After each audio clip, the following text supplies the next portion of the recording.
Welcome back once again. It's Roby One over here in the research room, and as we dive back into the conspiracy book, we're going to start with the history, the real history, supposed what Michael Greer says, the writer of this book. And I've shown this before, but we're going to show it again. Solomon's Temple.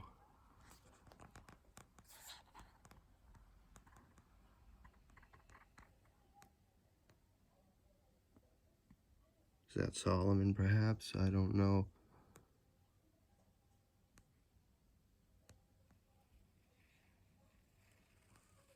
Interesting. See some kind of Latin up there. The camaraderie going on. The delegates and whatnot. The Temple of Solomon.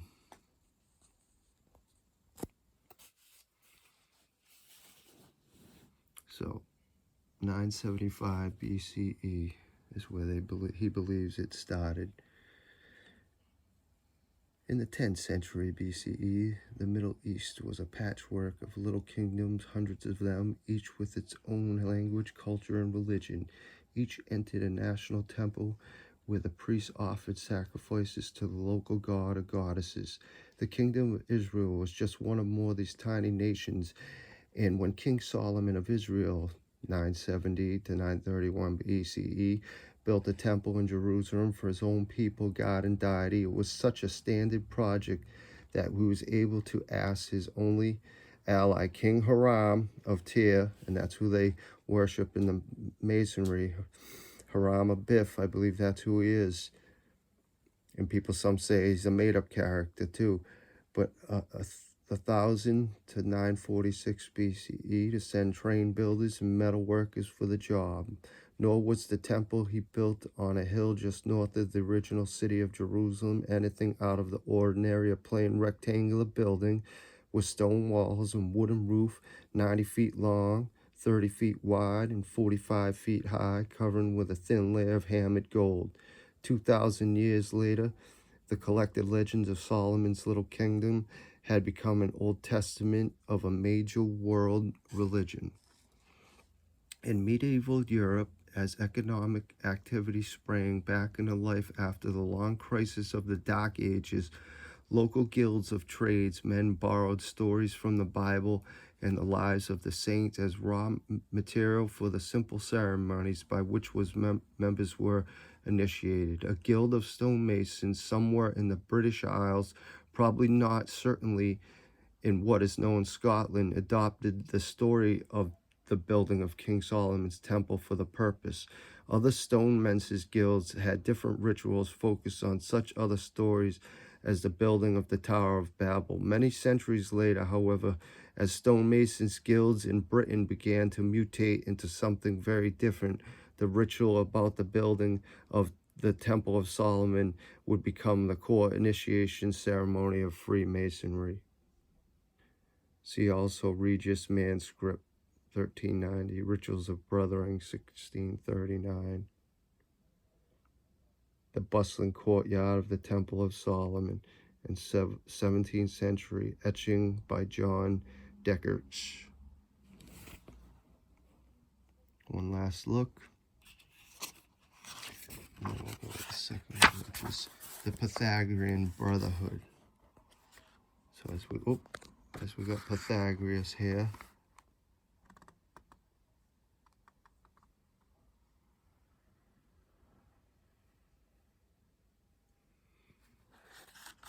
Imagine that's Greek.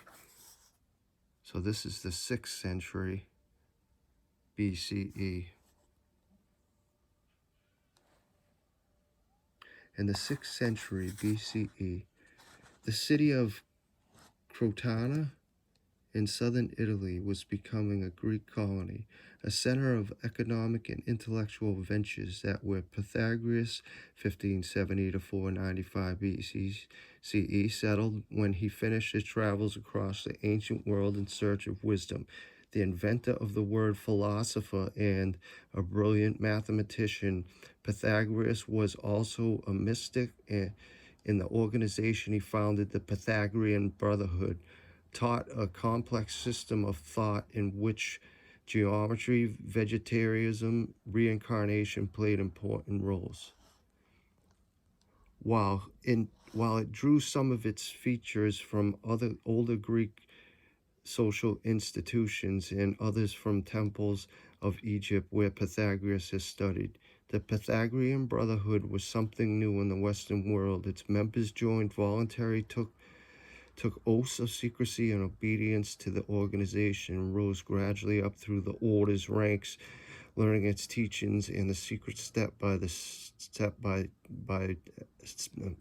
teachings and step by step as they proceeded.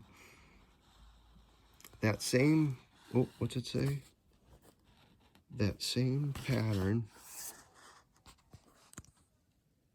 would become the standard template for secret societies in centuries to come. The Brotherhood drew much of its membership from Crotana's wealthy upper class, and so it inevitably got entangled in the bitter struggles between aristocratic and populist parties that shook the Greek world during the 6th century BCE. Around 500 BCE, those struggles spawned savage riots in Crotona and several nearby cities. During the riots, many members of its brotherhood barricaded themselves inside the Crotana's headquarters and died when the rioters burnt the building to the ground.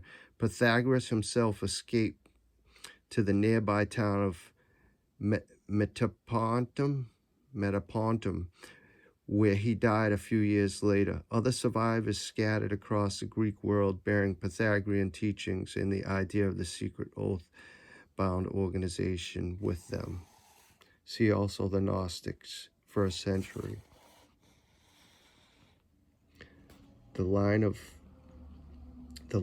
engraving of Pythagoras. Pythagoras is credited with inventing the word philosophy. As a mathematician, perhaps the greatest in history, he is most widely known as the author of the Pythagorean theorem. His teaching had a profound influence of philosophers,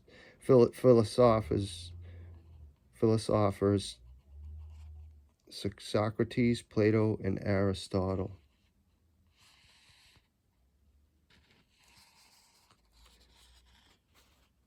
I tried to look at the chain of Pythagoras that he was Apollo's son, but supposedly he's not. But who knows? So there we go, Pythagoras, burnt out of his remnants. And now we're going to go to the Gnostics. Look at this. Interesting. I wonder what they call this thing.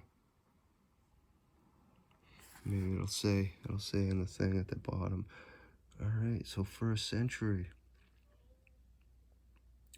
They called themselves the people of knowledge. That is what the Gnostici means in ancient Greek. And all through the first few centuries over the Christian era, they could be found all over the Roman Empire and beyond. No one is sure exactly when or where the first Gnostic teachings emerged or who founded their faith. The Gnostics themselves taught that their faith were the true teachings of Jesus Christ, which had been suppressed by the established churches but flourished in secret. To the Gnostics, salvation was a matter, not of faith, but a personal knowledge. The universe, they believed, was the creation of an evil power.